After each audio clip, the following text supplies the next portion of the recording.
PS ഉദ്യോഗസ്ഥർ ശ്രീ പിണറായി വിജയന് വേണ്ടിയിട്ടാണ് ശ്രീമതി പത്മജ വേണുഗോപാലിനെ BJP-യിൽ എത്തിച്ചത്. ആരാണ് നിങ്ങൾ അന്വേഷിച്ചത്? അത് നിങ്ങൾ അന്വേഷിച്ചോ? ആരാണ് PS ഉദ്യോഗസ്ഥർ ശ്രീ ഇതുപോലുള്ള പച്ച നുണകൾ പറയുന്ന, അതായത് ആണും പെണ്ണും അല്ലെന്ന ശിഖണ്ഡി അല്ല, അതിനപ്പുറം വേറൊരു സാധനം ഉണ്ടെങ്കിൽ അതിന്റെ ജനസിൽപ്പെട്ട ഒന്നാണ് VD സതീശന്റെ ഇത്തരത്തിലുള്ള പ്രസ്താവന കേൾക്കുമ്പോൾ തോന്നുന്നത്. എന്തിന്റെ അടിസ്ഥാനത്തിലാണ് കോൺഗ്രസിന്റെ തന്നെ ഏറ്റവും വലിയ നേതാവായിട്ടുള്ള K കരുണാകരന്റെ മകളായിട്ടുള്ള പത്മജ വേണുഗോപാലൻ 40 വർഷത്തെ കോൺഗ്രസ് ജീവിതം അവസാനിപ്പിച്ച് BJP-യിലേക്ക് പോയത് പിണറായി വിജയന് വേണ്ടിയിട്ടാണെന്നൊക്കെയാണ് ഇയാൾ വിളിച്ചിരുന്നത്.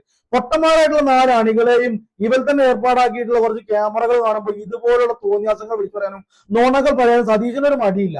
പക്ഷെ സതീശൻ ഒരു കാര്യം മനസ്സിലാക്കണം. പിണറായി വിജയൻ എന്ന് പറയുന്ന ആള് കണ്ണൂരിലെ RSSകാരോടും സംഘികളോടും ഇന്ത്യയിൽ തന്നെ സംഘികളുടെ ഒരു കണ്ണിലെ കരടായി മാറിയ ഒരാളാണ്. സംഘികൾക്കെതിരെ RSSനെതിരെ ഏറ്റവും വലിയ പോരാട്ടങ്ങൾ നടത്തിയ കേരളത്തിലെ ഏറ്റവും പ്രധാനപ്പെട്ട നേതാക്കന്മാരിൽ ഒരാളാണ് ഈ പിണറായി വിജയൻ.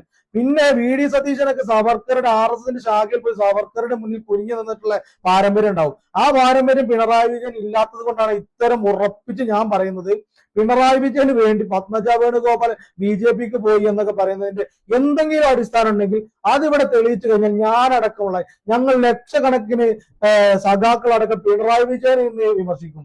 അല്ലാതെ ഒരു ക്യാമറ കാണുമ്പോൾ 4 പൊട്ടന്മാരെ മുന്നിൽ കാണുമ്പോൾ എന്ത് വിളിച്ച് പറയുന്നത് സതീശ? ഇത് കേരളമാണ്, ബുദ്ധി വിവരമുള്ള നാടാണ്. ഇത് വല്ല ബീഹാറിലോ ആസാമിലോ അല്ലെങ്കിൽ ഉത്തർപ്രദേശിലൊക്കെ പോയി പറഞ്ഞാൽ മതി, അവർ വിശ്വസിക്കാതിരിക്കും. പക്ഷെ പൊട്ടന്മാരുള്ള ചില അണികളുടെ ഇത് കേട്ട കൈയടിക്കുന്നത് അവരുടെ കൂട്ടത്തിൽ കേരളത്തിലെ മൊത്തം ജനങ്ങളെ കൂട്ടരുത്. തെളിവുണ്ടെങ്കിൽ തെളിവോട് കൂടി വന്ന് പറ, അല്ലാതെ രാഷ്ട്രീയം സംസാരിക്കുക. അല്ല ഇതുപോലുള്ള മണ്ടത്തരങ്ങൾ എഴുന്നള്ളിച്ച് നുണകളല്ല പറയേണ്ടത്.